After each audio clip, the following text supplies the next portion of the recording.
Good morning, children. Today in this class, we are going to take up discussing the second English test that you had appeared for. The test was divided into two parts. One was the Google form, and the other one was the subjective part. Let us first discuss the Google form.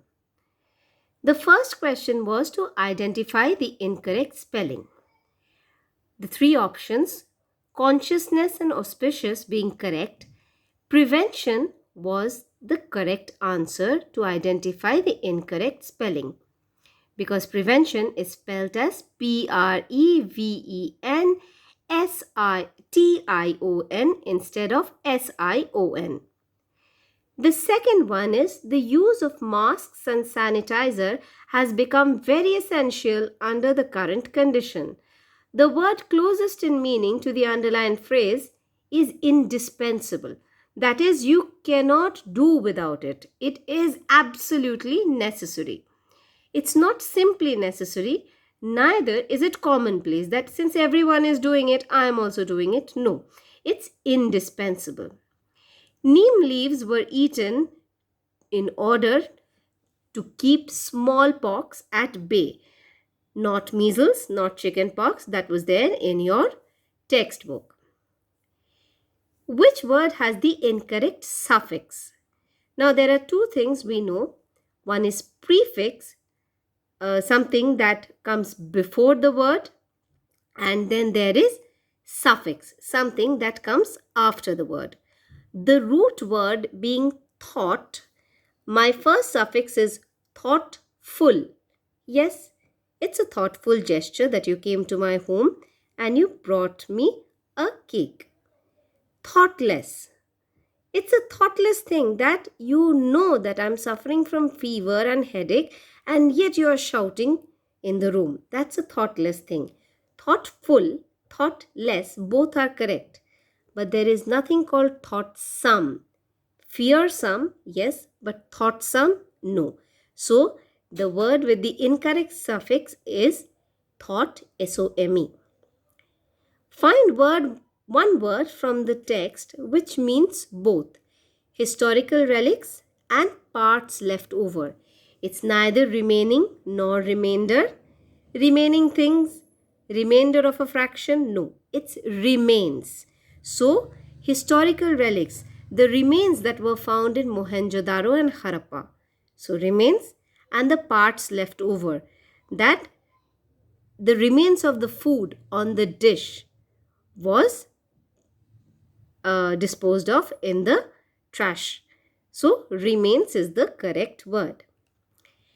His end too had come suddenly and silently. This is a sentence taken from your text, and we needed to identify here who he is. There are several male characters, Shamal, his grandfather, and the neem tree, Nimai. So, who is the he? He is grandfather, because his end too had come suddenly when he was sitting under Nimai and silently. No one knew grandfather had quietly and hopefully painlessly passed away. Staring vacantly.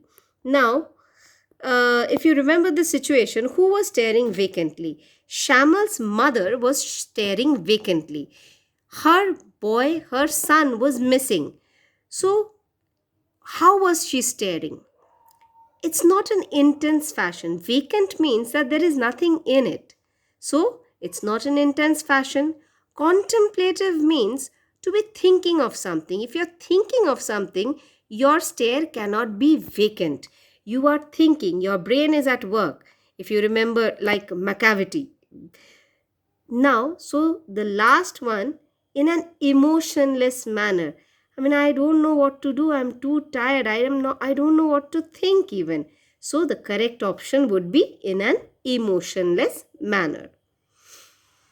The next one was the man was stunned by the severity of his employer. Replace the underlined word with its closest antonym. Antonym is opposite. Synonym is something that is of the same meaning. So severity, we know being harshness, What is the exact opposite? The man was stunned by the severity. Probably he was ill and he wanted a leave, and his employer said, "No, you have to come tomorrow and day after tomorrow, and you have to keep on working." And he said it in a very rude tone. Who is going to be the exact opposite? A person who is going to show him kindness, be nice to him. So, the antonym or the opposite of severity is kindness, not harshness. And by indifference we mean it doesn't bother me. I'm not concerned about it. So neither harsh nor kind, nothing. So here the correct option would be kindness. The last one was second last one. After the death of grandmother, grandfather's mood can be described as reserved yet mirthful. Reserved means he was serious, yet mirth means happy and joyous. Not really. Melancholic and private. He was upset, he was sad because of the loss of his oldest companion. So it was melancholic and private also. He did not want to spend time with a lot of people. He preferred to be alone with Nimai. So private. And the last option was he was depressed and morbid, that he's always sad and he was thinking about death and he wanted to die himself. No, grandfather had a stronger character than that. So, considering the three options, my correct answer would be melancholic and private.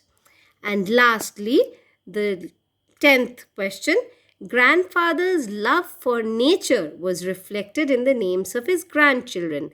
Banani, Banashri, both are related to the flora, the forest, and the word shamal means greenery. So it all comes down to his love for nature, which was reflected in the names of his grandchildren.